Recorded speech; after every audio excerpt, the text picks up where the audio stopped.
নমস্কাৰ বন্ধুসকল, আজি আপোনালোকৰ বাবে লৈ আহিছো এটা অত্যন্ত গুৰুত্বপূৰ্ণ ৰাষ্ট্ৰীয় সংবাদ। দেশৰ লাখ লাখ কৃষকৰ বাবে সুখবৰ।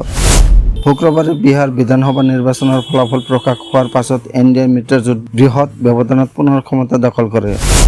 এই সফলতাৰ পিছত প্ৰধানমন্ত্ৰী নৰেন্দ্ৰ মোদীয়ে কৃষকৰ বাবে এটা ডাঙৰ উপহাৰ ঘোষণা কৰিছে। অহা 19 নৱেম্বৰত PM-KISAN সন্মান নিধিৰ 21তম কিস্তি মুকলি কৰিব প্ৰধানমন্ত্ৰীয়ে। এই তথ্যটো নিশ্চিত কৰি কেন্দ্ৰীয় কৃষি মন্ত্ৰী শিৱৰাজ সিং চৌহানে সংবাদ মাধ্যমলৈ জনাইছে। PM-KISAN আঁচনিৰ অধীনত প্ৰতিটো যোগ্য কৃষকে বছৰত 6,000 টকা পায়। এই ধন তিনিটা কিস্তিত 2,000 টকাৰ হাৰত কৃষকৰ বেংকত জমা হয়। 2019 চনৰ 24 ফেব্ৰুৱাৰীৰ পৰা আৰম্ভ হোৱা এই আঁচনিটোক 20টা কিস্তিৰ জৰিয়তে 3.70 লাখ কোটি টকা বিতৰণ কৰা হৈছে।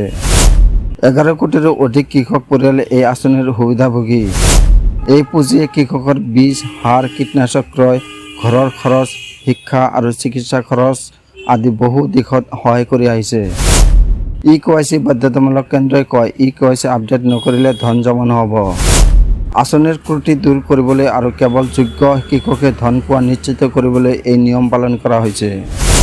কেইখনমান ৰাজ্যত কিস্তি আগতীয়াকৈ মুকলি। 21তম কিস্তিৰ ধন ইতিমধ্যে আগতীয়াকৈ পাইছে। হিমাচল, উত্তৰাখণ্ড, পঞ্জাৱ, জম্মু কাশ্মীৰ প্ৰাকৃতিক দুৰ্যোগত ক্ষতিগ্ৰস্ত কৃষকৰ বাবে এই বিশেষ সহায় আগবঢ়াইছিল কেন্দ্ৰীয় চৰকাৰে। বন্ধুসকল, দেশৰ 11 কোটি কৃষকৰ বাবে এইটো এটা ডাঙৰ সুখবৰ। অহা 19 নৱেম্বৰত কিস্তিৰ ধন জমা হ'ব। আপুনি e-KYC সম্পন্ন কৰিছে নেকি নিশ্চিত কৰি লওক।